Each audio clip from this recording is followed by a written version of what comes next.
or so been like? Yeah, it's been interesting. The last sort of 11 months have been tough, mentally, physically. After getting injured this week last year, so I got through this morning session, which was great, which was the one that killed me off last year. So no, it's been tough. It's been in a number of different ways. It's physically, mentally, not sure whether I was going to recover or not. But it's been a bit of a refresh as well, which has been good. So I just decided early on that I give myself every opportunity to return, because I knew even for life after rugby I'd need to do the rehab to make sure I'm okay so I threw everything into that, and then whatever happened, and thankfully I've got the opportunity to be back amongst the boys in the Welsh squad here, which is a huge honour. And yeah, it's just been a tough year, but it's been quite an enjoyable one in certain ways as well. Were you always confident you'd be back here, or were there times when you doubted? I'm not sure. I was a bit surprised to be called up, just because a lot of the other hookers have been going well. Obviously, my age and all the rest of it. But thankfully, I think I've shown enough form to deserve selection, and I'm just thankful for the opportunity again. It was one I was obviously targeting. If I was returning, I want to be the best version of myself and being able to contribute. And obviously the coaches think I can still do that, and hopefully I will show that if the opportunity comes over the coming weeks. Famous the Sheriff of Carmarthen, but did you always have that sort of feeling of confidence of your position, if you like? No, I don't think. I think if you've always got that confidence, you'll never push yourself. I think I've always had confidence in my ability personally and what I can deliver. But I think where we are in Wales, especially with the hooking berth, it's been a position of strength, over the last 10, 12, 15 years. We see the players who've gone on, to go on Lions tours, and the quality that's coming through constantly. You've got to be on top of your game, and I've never been confident in my position. Confidence in my ability, maybe, for what I can deliver, but knowing that I need to keep delivering that, or the next person will take their chance, which has been shown over the last year. With Ryan having an outstanding season, Dewi Lake, Elliot on the squad at the moment, but Bradley Roberts starting the season on fire as well. So there's plenty of competition around, and hopefully I can just keep proving myself. There's a few of you been out for a long time, captain as well, of course. How much of your experience do you rely on to come back in on a few games this season and back into this? Yeah, it's something you do get used to. You know what you need to do to get yourself up to speed. You're not shocked by the intensity of Test rugby, because that's one thing experience tells you. You know what's coming, and you can obviously deal with things perhaps slightly easier than some less experienced players. So it's there are a few of us who've been out for a while, but we've had some rugby under our belt, some good conditioning time as well, and it's just going to be an exciting challenge over the next month, and hopefully we get an opportunity to show what we can do on Saturday. So what do you make of the All Blacks? Because they've shown some signs, some games you would have expected them to lose over the summer. What do you make? Yeah, probably the thing to say is they haven't been as consistent as perhaps they have been in the past, but they won the Rugby Championship, made a lot of changes on the weekend, and beat a very good Japanese side away from home.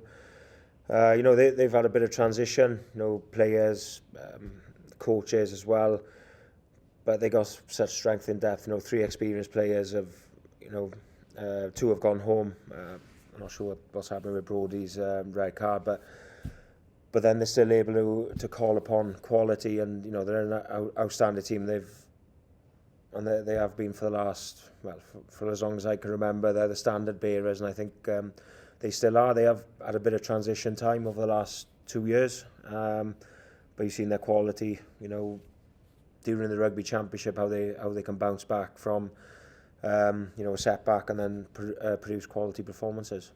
Maybe out wide Locke's been struggling with his ear and stuff, hasn't he? Is that going to change the dynamic, particularly in the line-out? Does that make life easier in terms of throwing? I don't think so. They're a heavy mirror team. Like I say, that happens to them too. You know, they got Scott Barrett back in and around the squad, and there's just quality right across their back five. And no, our drill, whoever selected to play our drill, our quality of jumping, lifting, throwing, and decision making in that area is going to have to be spot on, because whoever plays, and you've seen that with them, that they compete hard at line out time and try and make a mess of it. Finally, for me, just how different are New Zealand to play against as opposed to, say, South Africa? It's a different forward challenge, isn't it? Yeah, I think New Zealand put a lot more tempo on the play. They keep you guessing with what they're trying to do. Whether they be tipping, footwork, playing out the back. Aaron Smith keeps you thinking at the base of the ruck as well. So it is a slightly different challenge tempo-wise compared to South Africa.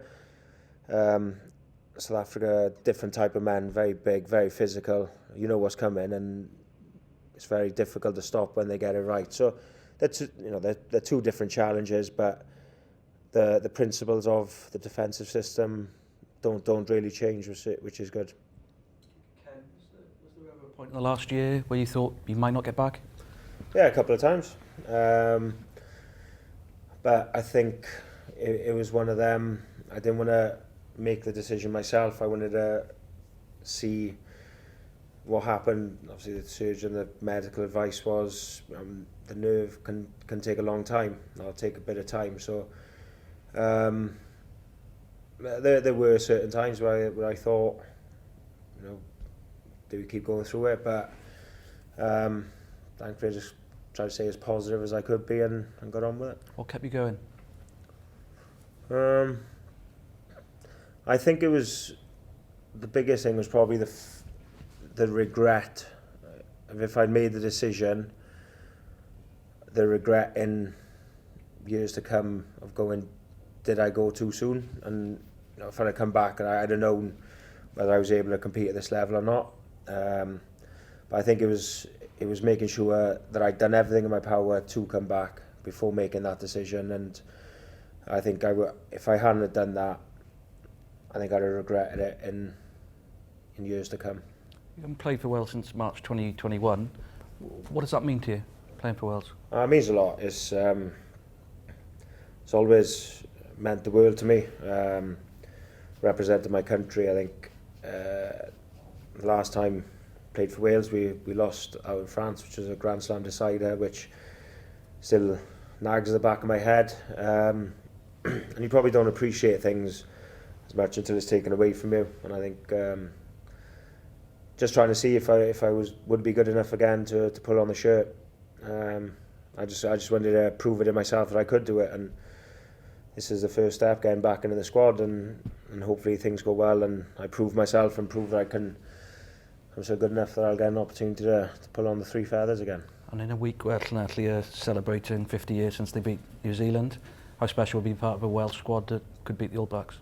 It mean a hell of a lot. I think Wales haven't beaten New Zealand since 1953, and I think Llanelli were the last Welsh side to beat them. So it's that shows you the challenge that is coming, and how few and far between wins come for Welsh teams against New Zealand. So it would be a nice little bit of history to be part of.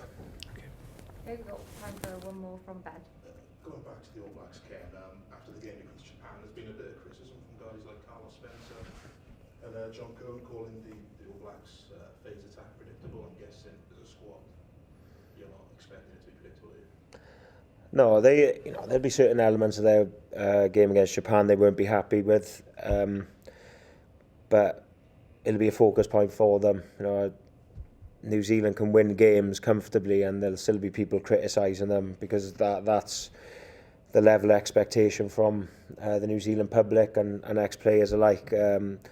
But that's one thing they won't be in the weekend. It's predictable. They'll be wanting to play at a high tempo and shift that point of contact. So it's going to be a tough game, and it is every time we play New Zealand. It's a very quick game, and but yeah, it's a tough one because I feel for them boys. They're probably in a bigger goldfish bowl than we are in Wales. Okay, thank you.